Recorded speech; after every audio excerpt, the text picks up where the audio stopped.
Hi, this is Tim of the 1916 Company. Welcome and thanks for logging on. If you love this watch, email me, Team Mosso at the1916company.com for purchase pricing and availability questions concerning this watch. Behold the 1964.5 Ford Mustang of Bethune DB25s. This is the 2007 DB25 Power Reserve with metallized titanium dial. It's the one everyone wants. It is the sex symbol, and it is a watch made in only 23 pieces, so very few will ever have the pleasure of test driving this modern classic.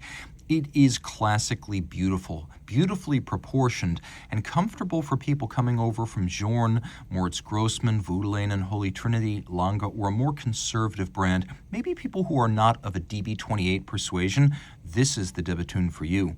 The timepiece is 44 millimeters in white gold. It's fairly thin, 11.4 millimeters thick, 51 millimeters from lug to lug. It's got a 24 millimeter spacing in between the lugs. Just as everyone loves the look of the 64.5 Mustang, it's the purest expression, and the first model often is. This was one of the earliest DB25s, and you can see the coherence is magnificent. Now, on my 16 centimeter circumference wrist, it does fit. So you can see plainly this works. If your wrist is my size or larger, game on. If your wrist is smaller, I recommend the 42 millimeter Stradivarius. The timepiece is flat. It's a full millimeter thinner than a Rolex Daytona, so while it doesn't look as thin as a Daytona, it is, and then some. Taking a look down the barrel, you can see I've got a little bit of clearance on each side, confirming that this is a watch for a 16 centimeter and up wrist. High-grade strap. You can see rectangular scale gaiter, black, semi-gloss. It's got a sheer cut edge, lacquered for refinement, monotone stitch. DB factory strap. They use small round scale on the bottom. Gaiter on both sides is more expensive, but it makes for a longer lasting strap. Bethune pin buckle. You can see branded satin on the underside and then polished on the top. Bethune buckles generally match the character of the watch and specifically the lugs. So when you have conventional lugs, you have a very conventional buckle. Most companies just have one buckle. Bethune has several. Taking a look at the lugs, they are open, airy, and buttress-like, but they're fixed. They're not spring-loaded. They don't move. You can see that we have a very tiny torpedo tip or ogival end, a little nod to the Bethune styling trait that debuted on the first product in 2002, the DB1 chronograph. And a little piece of it appears on most, but not all, subsequent Bethune watches. It's a simple case, polished, round, with some character lines that run circumferentially. We have a knurled and drilled crown that's unbranded because Denis Flageolet, the co-founder and creative lead of Bethune, is a classicist, and classical pocket watches and early wristwatches would not have had a branded crown.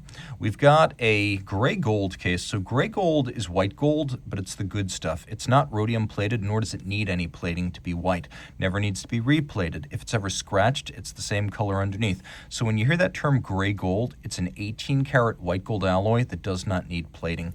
Dial side, lots going on. First of all, everything you see here that's blue is fired titanium, and Bethune making dial, case, and movement, despite the few watches made, it is a vertically integrated manufacturer. Now the center hands are mirror polished. We'll work our way from the center out.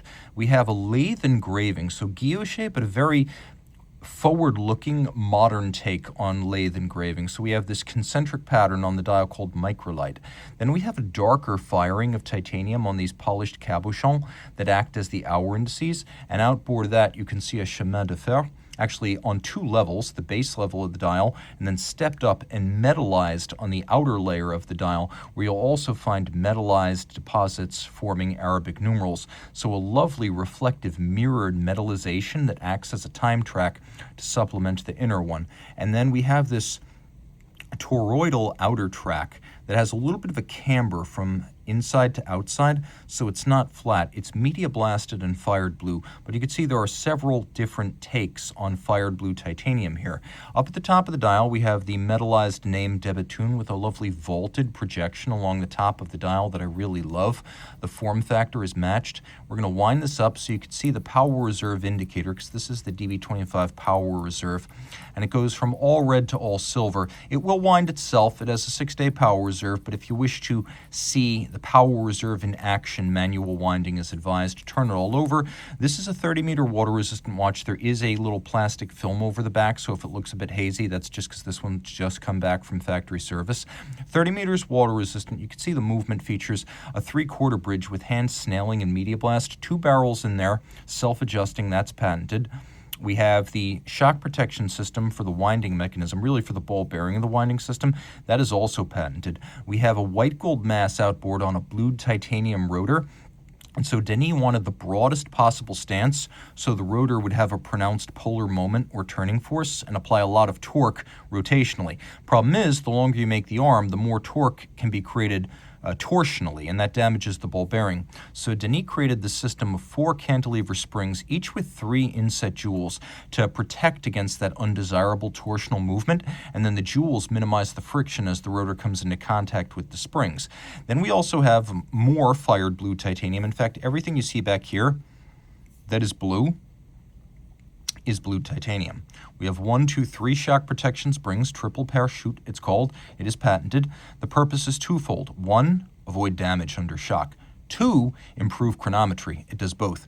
We have de Bethune's balance right here. This is the 2008 patent balance. It's non-annular, and so it's actually a yoke. And on each side of the fired blue titanium yoke, you have little bulbs of platinum. So this model launched in 2007, but you can see this one's number 23, and we believe 23 were made. So this would have been made towards the tail end of the production run, by which point the 2008 balance would have been in production. You may ask why so many balance wheels? Because Denis Flageolet wants to upgrade the balance every chance he gets with a better design. He's always pushing forward. He's patented at least 10 balance wheels. Each one is a historical document that represents where the company was at that point in time, which is why I always advise you keep the original balance. It can be upgraded in service. I think you should keep the original to maintain the historical integrity of the watch. The purpose of each new de Bethune balance is to minimize the effect of changing temperature on timing, maximize the percentage of total mass in the rim, which improves chronometry, and then to the extent possible, reduce the effect of aerodynamic drag on timing. Now, we also have a 4 Hertz beat right here. It's a 30 millimeter movement, so it properly fills this case back. Again, 6-day power reserve.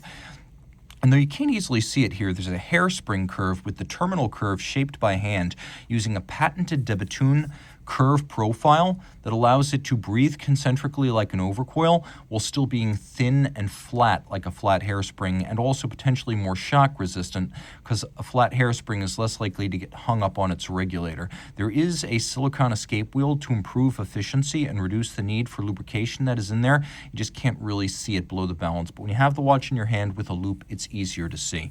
A watch that is packed with technology, but all the avant-garde is on the back.